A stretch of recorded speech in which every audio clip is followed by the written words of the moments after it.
বললাম কেন সেই ব্যাপারে মজা পাচ্ছি না, আমি এটা খুলে গেলে 60 লাগাবো। তো কতটা ব্যস্ত ছিলাম দিতে পারিনি। ভালো কোনটা হবে?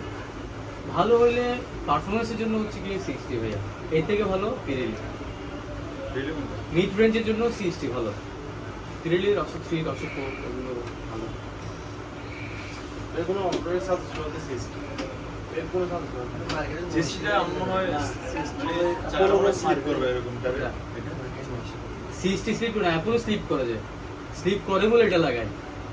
এটাতে লং লাস্টিং কম ভাই কিনছেনই নাই না, ওগুলো তো ভাই ওল্ড টেকনোলজি, ওগুলোর জন্য ম্যাক্সিস।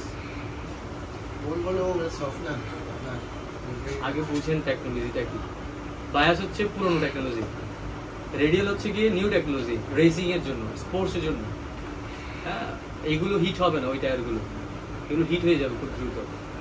এগুলো ব্যবসা কম আছে, ওই তো ওটাই টাকা নিয়ে ইচ্ছে আছে। যাই হোক, অবশ্য ওদের ব্যবসা বেচা আর কেনার আগের মতো নাই। আমার মনে হয় এগুলো নিলে ভালো হবে নাকি হ্যাঁ চেস্ট নিলে ভালো হবে? ভাই 60 নিলেই ভালো হবে। প্রাইস কত? 13,500। আর অ্যাপোলো 14,500।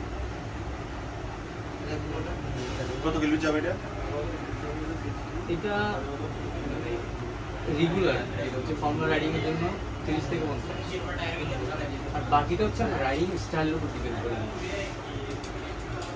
আর অ্যাপোলো এরকমই, বাট অ্যাপোলো বেশি যাবে, অ্যাপোলো বেশি যাবে।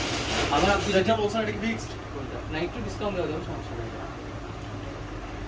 ভাই। কোম্পানি, আমি তো ভাই কোম্পানির ডিলার, আমি এখনো নতুন কাজ শুরু করিনি। ওখানে দেখছেন সিস্টেম এক্সেল ব্যানার আমার এখানে চলে আসবে। হ্যাঁ, এই যেমন সিএমডি, আমার যদি ডুয়েল কম্পাউন্ড চাই, যে আমি শুধুমাত্র রেসে এই স্পিডিং হইলে আমি গ্রিপ লাগবে, বেশি লাগবে, তাহলে হচ্ছে সিএমডি লাগবে। সিএমডি লং লাস্টিং করতে হবে। মানে আমি তো ভাইয়া এমন না যে দেখাই সড়কে দেখাইলাম যে এটা খুলে সি লাগাইছে, যাও জিক্সারে ভাইয়া।